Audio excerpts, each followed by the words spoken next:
Depuis des décennies, le commerce mondial repose sur SWIFT, le système de messagerie qui connecte les banques du monde entier. SWIFT, bien que basé en Belgique, est largement perçu comme étant sous influence américaine. Cette influence permet aux États-Unis d'exclure des pays entiers du système, comme l'Iran ou la Russie, les isolant financièrement. Pour beaucoup, cette dépendance à Washington est devenue un risque stratégique. Face à cela, la Chine a décidé de réagir. Pékin construit depuis plusieurs années sa propre infrastructure financière, une alternative à SWIFT. L'objectif, sécuriser ses échanges et réduire l'exposition aux sanctions américaines. La Chine, première puissance commerciale mondiale, ne veut plus dépendre d'un système qu'elle ne contrôle pas. Cette démarche est à la fois défensive, pour se protéger, et offensive, pour offrir une option aux pays souhaitant s'affranchir du dollar. Pékin ne cherche pas à détruire SWIFT, mais à bâtir une voie parallèle. Cette nouvelle autoroute financière pourrait, à terme, devenir la principale route pour de nombreux pays. C'est une stratégie pour remodeler l'architecture financière mondiale à son avantage. La Chine propose ainsi une alternative crédible à l'ordre établi. Ce mouvement marque le début d'une transformation profonde du paysage financier international. Le monopole occidental sur les paiements internationaux est désormais sérieusement remis en question. Le projet chinois s'appelle CIPS, pour Cross-Border Interbank Payment System. Lancé en 2015, il permet de traiter les paiements internationaux en yuan, sans passer par les banques américaines ou européennes. CIPS simplifie et accélère les transactions, tout en réduisant les coûts. Pour une entreprise brésilienne vendant à la Chine, le paiement peut se faire directement en yuan, sans conversion en dollars. CIPS promet donc indépendance et efficacité à tous les partenaires commerciaux de la Chine. Pour l'instant, CIPS et SWIFT coexistent, beaucoup de messages passant encore par l'infrastructure SWIFT, mais la Chine avance prudemment, construisant son réseau brique par brique. L'objectif final, une autonomie totale vis-à-vis du système occidental. Chaque nouvelle banque qui rejoint CIPS renforce son attractivité. CIPS est l'outil technique de la stratégie chinoise pour internationaliser le yuan. Sa montée en puissance est un signal fort du basculement en cours dans la finance mondiale.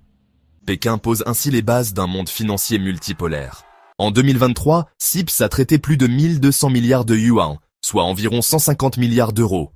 Ce chiffre marque une croissance spectaculaire et prouve que CIPS n'est plus un projet de niche. Plus il y a de participants, plus le système devient attractif. C'est l'effet de réseau. Atteindre cette masse critique rend CIPS viable et crédible pour les partenaires de la Chine. Utiliser CIPS n'est plus un pari risqué, mais un choix pragmatique. Ce succès est le fruit d'une politique volontariste de Pékin, qui encourage ses entreprises et partenaires à adopter le système. Les accords de swap de devises et les tensions géopolitiques, comme la guerre en Ukraine, ont accéléré l'adoption de CIPS. L'exclusion de la Russie du système dollar a poussé Moscou et d'autres pays à se tourner vers CIPS. Ce volume de transactions n'est donc pas un hasard, mais le résultat d'une stratégie et d'un contexte favorable. CIPS s'impose désormais comme une alternative sérieuse et durable. La dynamique est lancée et le monde observe. La finance internationale entre dans une nouvelle ère. La domination du dollar repose sur la taille du marché américain, la confiance dans ses institutions et le système du pétrodollar. CIPS et l'internationalisation du yuan remettent en cause ce privilège.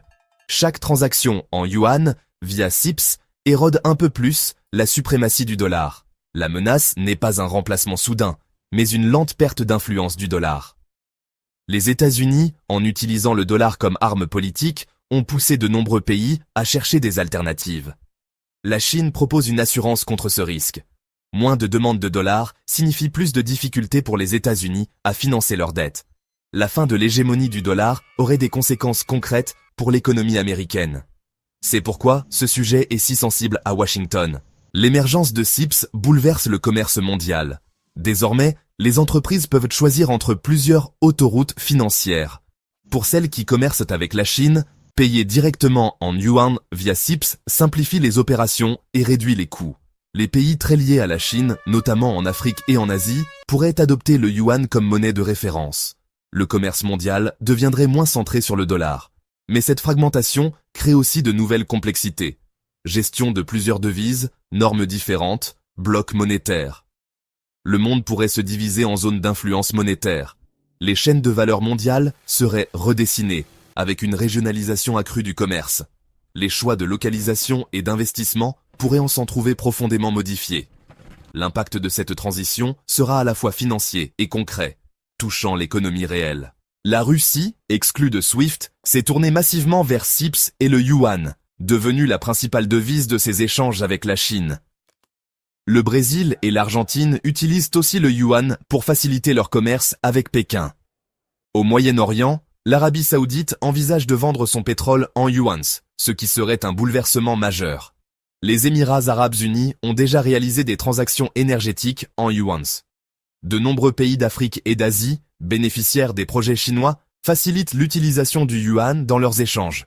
Pour eux, c'est une manière de simplifier le commerce et de renforcer les liens avec la Chine.